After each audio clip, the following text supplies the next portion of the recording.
ಸದನದಲ್ಲಿ ಸಿಡಿಗಳ ಪ್ರದರ್ಶನ ಆಯಿತು. ಬಜೆಟ್ನ ಪ್ರತಿ ಹರಿದು ಆಕ್ರೋಶವನ್ನ ವ್ಯಕ್ತಪಡಿಸಿದ್ರು. ಯಾರಯ್ಯ ಸಿಡಿ ಮಾಲೀಕ ಅಂತ ಪ್ರೊಟೆಸ್ಟ್ ಮಾಡಿದ್ರು, ಘೋಷಣೆ ಕೂಗಿದ್ರು, ಗದ್ದಲ ಕೋಲಾಹಲವಾಯಿತು. ಸಿಬಿಐ ತನಿಖೆಗೆ ಕೊಡ್ಲೇಬೇಕು ಅಂತ ಪಟ್ಟಿಡಿದ್ರು. ಸದನದ ಬಾವಿಗಿಳಿದು ಬಿಜೆಪಿ ಜೆಡಿಎಸ್ ಘೋಷಣೆ ಕೂಗ್ತು, ಹಂಗಾಮ ಮಾಡಿತು. ಹನಿ ಟ್ರಾಪ್ಗೆ ಒಳಗಾದ ಸರ್ಕಾರ ಅಂತ ಪ್ರತಿಪಕ್ಷಗಳು ಘೋಷಣೆ ಕೂಗಿತ್ತು. ಸದನದಲ್ಲಿ 25-26ರಲ್ಲಿ ಸುಮಾರು 8,000 ಕೋಟಿ ರೂಪಾಯಿಗಳಷ್ಟು ರಾಜಸ್ವ ಕೊರತೆ ಕಡಿಮೆಯಾಗುತ್ತದೆ. 24-25ರ ಆಯವ್ಯಯದ ಅಂದಾಜಿನಲ್ಲಿ ರಾಜಸ್ವ ಕೊರತೆಯು ಜಿಎಸ್ಡಿಪಿಯ ಶೇಕಡ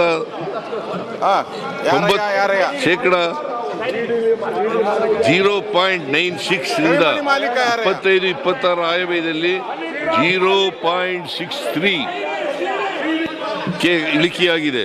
ಮಾನ್ಯ ಅಧ್ಯಕ್ಷರೇ, ಮಾನ್ಯ ಸದಸ್ಯರ ಗಮನಕ್ಕೆ ತರಬಯಸುವುದೇನೆಂದರೆ, ಕೇಂದ್ರದಲ್ಲಿ ಮೋದಿಯವರ ನೇತೃತ್ವದ ಕೇಂದ್ರ ಸರ್ಕಾರ ಅಧಿಕಾರಕ್ಕೆ ಬಂದ ಮೇಲೆ ರಾಜ್ಯಗಳ ಆರ್ಥಿಕ ಸ್ಥಿತಿ ಸಂಕಷ್ಟಕ್ಕೆ ಸಿಲುಕಿಕೊಂಡಿದೆ.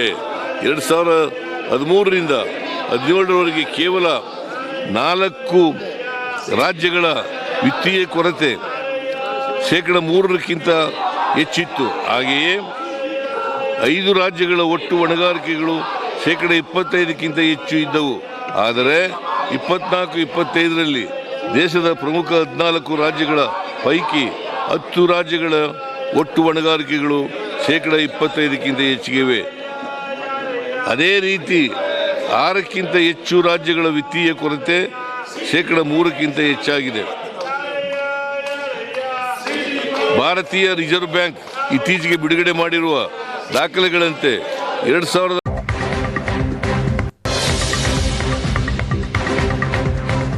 ಸದನದಲ್ಲಿ ಸಿಡಿಗಳ ಪ್ರದರ್ಶನ ಆಯಿತು. ಬಜೆಟ್ನ ಪ್ರತಿ ಹರಿದು ಆಕ್ರೋಶವನ್ನ ವ್ಯಕ್ತಪಡಿಸಿದ್ರು. ಯಾರಯ್ಯ ಸಿಡಿ ಮಾಲೀಕ ಅಂತ ಪ್ರೊಟೆಸ್ಟ್ ಮಾಡಿದ್ರು, ಘೋಷಣೆ ಕೂಗಿದ್ರು, ಗದ್ದಲ ಕೋಲಾಹಲವಾಯಿತು. ಸಿಬಿಐ ತನಿಖೆಗೆ ಕೊಡ್ಲೇಬೇಕು ಅಂತ ಪಟ್ಟಿಡಿದ್ರು. ಸದನದ ಬಾವಿಗಿಳಿದು ಬಿಜೆಪಿ ಜೆಡಿಎಸ್ ಘೋಷಣೆ ಕೂಗ್ತು, ಹಂಗಾಮ ಮಾಡಿತು. ಹನಿ ಟ್ರಾಪ್ಗೆ ಒಳಗಾದ ಸರ್ಕಾರ ಅಂತ ಪ್ರತಿಪಕ್ಷಗಳು ಘೋಷಣೆ ಕೂಗಿತ್ತು. ಸದನದಲ್ಲಿ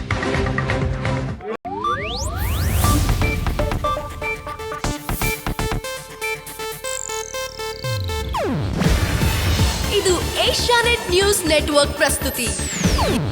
ನೀವು ನೋಡ್ತಿದ್ದೀರಾ ಏಷ್ಯಾನೆಟ್ ಸುವರ್ಣ ನ್ಯೂಸ್.